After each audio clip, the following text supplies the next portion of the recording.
One, MTV was the first station to play non-stop music videos around the clock. MTV considered itself a rock channel, which meant that in its first 2 years on air, it played no hip-hop. That's the way you do it. You play the guitar on the MTV.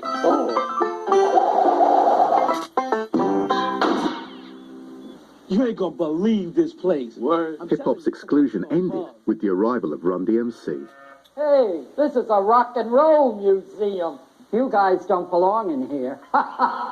King of Rock video. Busting in the museum with the guard standing there saying, "You guys can't come in here. I'm the king of rock." There is none higher. Sucker MCs should call me sire. To run my kingdom, you must choose fire. I won't stop rocking till I retire. Now we rock our party and come correct. All cuts are on time and rhymes connect. Got the right to vote and we'll elect. And other rappers can't stand us, but give us respect. In 1983, Run DMC became the first rap group ever shown on MTV. With a sound and look that embodied all the values of rock and roll rebelliousness, Run DMC presented a brand of rap that captured the imagination of young white rock fans.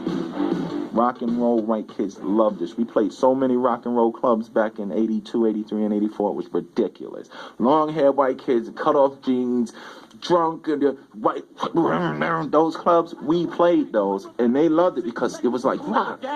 Roll to the rock to the roll. DMC's never devastated my control. You can't touch me with a 10-foot pole. And I even make the devil sell me his soul. Run DMC set a trend that would transform the American music industry over the next decade.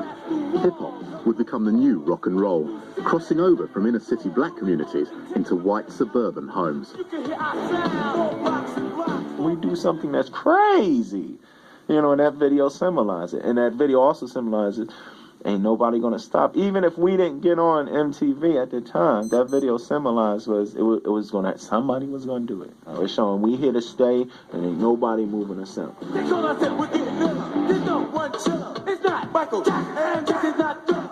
And stepping on Michael Jackson's glove and run busting the thing on Jerry Lee Lewis and on Beatles, dissing all the icons and symbols that made rock and roll great, was like whatever these guys are doing, whatever they stand for, they're really serious. Elvis is not the king no more. We are. After King of Rock, Run DMC went into the recording studio to make their next album, Raising Hell. I produced the album called Raising Hell. That was the record that really broke them through from, I think the record before that probably sold about 1 million copies, and the record we did sold like 5 million copies. So, and it had the Run DMC duet with Aerosmith of Walk This Way. Walk This Way was actually written 10 years previously by rock group Aerosmith for their 1975 album, Toys in the Attic.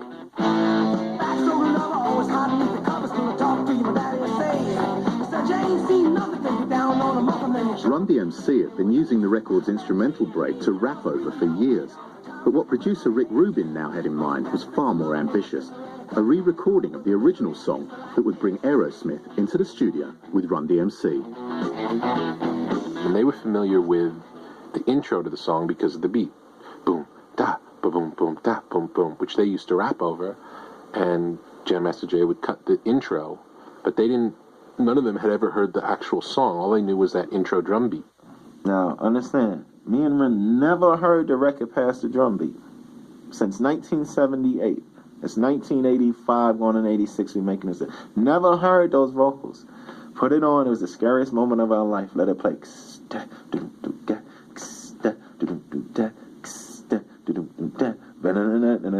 right, we know this. Right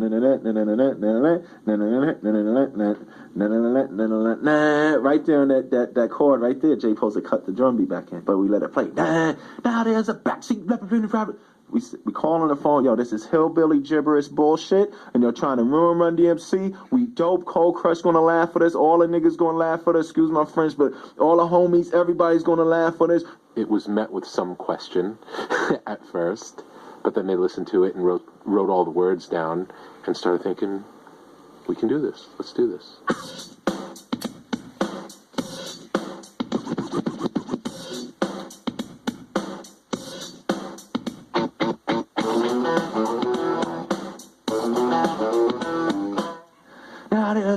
backseat lover, hiding under cover, talk to my daddy, say, and then, you know, it works. There's a backseat lover that's always undercover, and I talk to my daddy, say, send your AC till you're down on him, and it's sure to be a change in ways. And that's the cheerleader, that's the real big leader, of sounds like a reminisce. And the best thing was the sister and the cousin, and it started with a little kiss. After we had already had MTV in the grass, Walk This Way came and just grabbed the world. Wasn't me, she was foolish, she knew what she was doing when she told me how to walk this way. She told me to walk this way, told this way, walk this way, told this way. She told me to walk this way, told this way, walk this way. The Walk This Way video symbolised the head-on collision between rock and rap that created a fusion tailor-made for MTV. The record went to number 4 on the US pop chart and induced millions of rock fans to buy a rap record for the first time.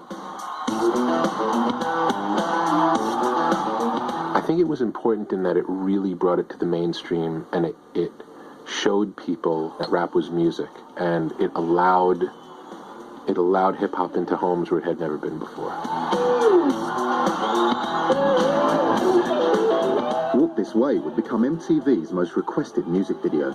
The reaction to the song encouraged MTV to embrace hip-hop as the music of the future and paved the way for a TV show that would become a national institution.